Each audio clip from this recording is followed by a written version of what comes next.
I'm taking a trip to Nashville to find a missing person. And yes, that was just spooky Halloween clickbait. Because I've been on a journey to go from nurse to full-time in music. So in essence, I'm heading there to find myself. And just like everyone else, my number one dream is to perform Sweet Victory. Cue the shot at the largest sports venue in town. Yeah, I'm talking about the best episode from SpongeBob where Squidward kicks his arch nemesis Booty Cheeks and they perform Sweet Victory in the Bubble Bowl because it's one of the most anthematic performances ever and I'd love to do it live. But before I reach that goal, I have a plan to get there that involves a lot of other things. And one of them is lovingly leaning into relationships. It's foundational. So that's exactly what I'll be doing today as I travel to Nashville to meet up with some awesome friends, make some music, see one of my favorite artists ever, and continue to chase my dreams.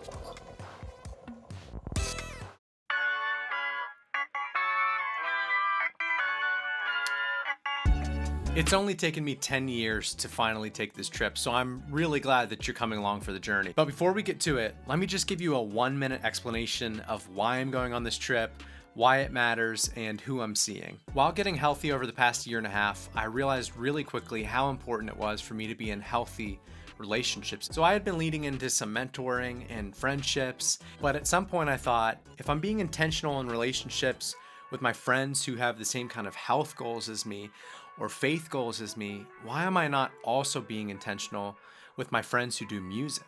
And thus, this trip to Nashville was officially planned. So who am I seeing? Neil! Neil grew up in Pittsburgh, and for a short time, he served at a church doing music with me. He also played on one of my songs that I released like 4 years ago. He really started the grind in that season. He eventually moved to Nashville, and dude landed a gig with a growing artist, and he's been doing stuff with him for a while now. He's also one of the best drummers that I know. Adam and me go way back, and he's one of the people that I've been wanting to go visit for a long time. Adam used to play in a band in the town I grew up in, and he was honestly one of my idols growing up. Adam slays on the guitar. He flies around on the neck, and one time he even used a spoon to play it.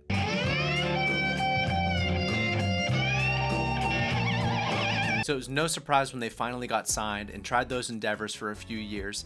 They made some big hits. I got to feature in one of their music videos, and I always just thought it was the coolest thing. After a little success, him and his brother stayed in Nashville where they met their wives and started their families.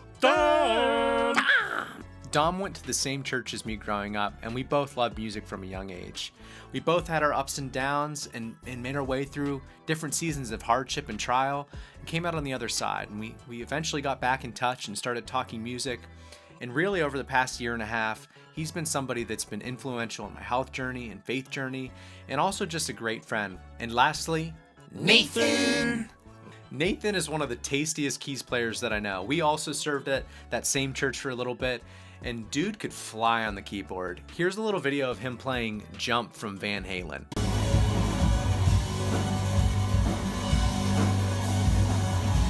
He moved to Nashville like a year or so ago to start chasing his dreams as well. So I'm gonna be visiting all 4 of these people, spending some time with them, checking out studio spaces they've worked in, going to see some music, and just honestly, having some fun connecting with friends. Now that you know the plan, let's get rolling. Just give me a second. Okay. I packed up my stuff and hopped in the car. But as soon as I started the engine, I noticed, well, my headlight was out.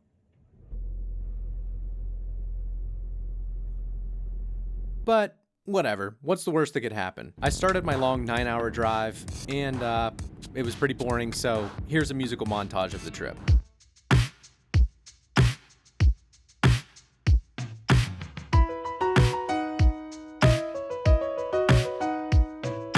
Making my way downtown to Nashville with one headlight out.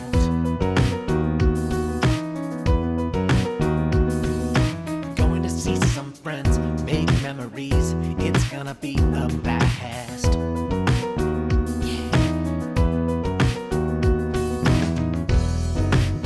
Lots of traffic, Cincinnati, and Louisville too.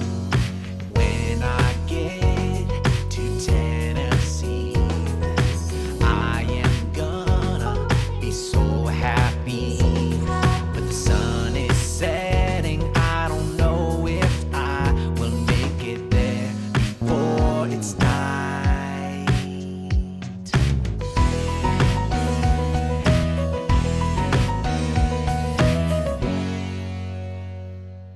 Stop 1 was Neil's place. I was majorly cheeked up, but we greeted each other. This was the first time in a long time since we had seen each other. I was super pumped. We grabbed some food. I checked out his space. We talked for a while, and it was already pretty late, so we hit the hay. The next morning, Neil was kind enough to leave a special cup out for me. I drank some coffee while he practiced his swing for a business meetup, and then he let me dabble in his space for a little bit while he was gone.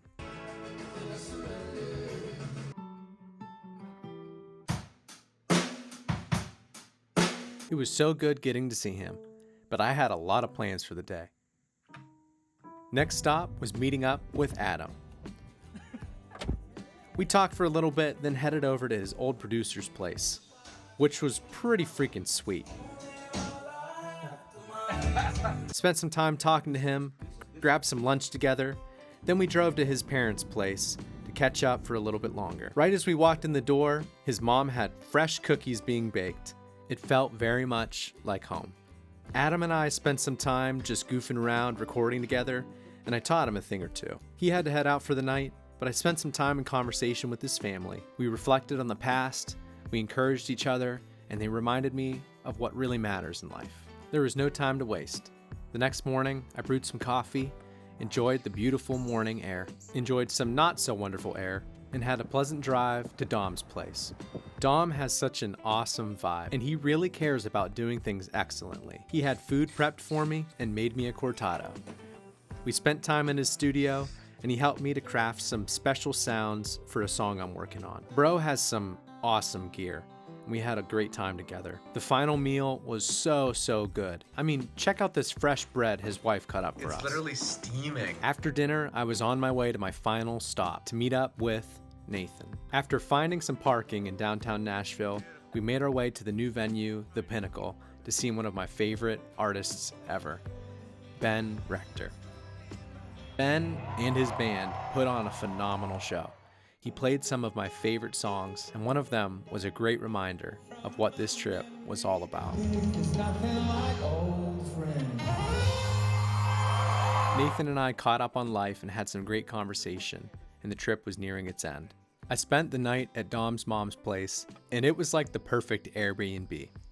There was even a few reminders of home. I was invited to help with some music at Dom's home church. We set up in the YMCA and had a blast. And after that, it was time for me to head home. It was a long drive, but after some refueling and some celebratory grub, I made my way home and was happily greeted by the cutest dog in the world. And the best part is, I never got the headlight fixed. The trip was so good, and seeing my friends was awesome. I love to brag about them just because I'm so proud of them, and not even for what they've done, but for who they are. Because the best parts of the trip were what you guys didn't really see. Long conversations about life, hardship, love, and truth. Real relational moments, the kind we're designed for. And I hope you're ready for this outro, because it's a long one. In having those good conversations, and after listening to a great sermon by Matt Chandler on the drive, I realized this. I didn't have to go to Nashville to find a missing person, because nowhere and no one can do that for you.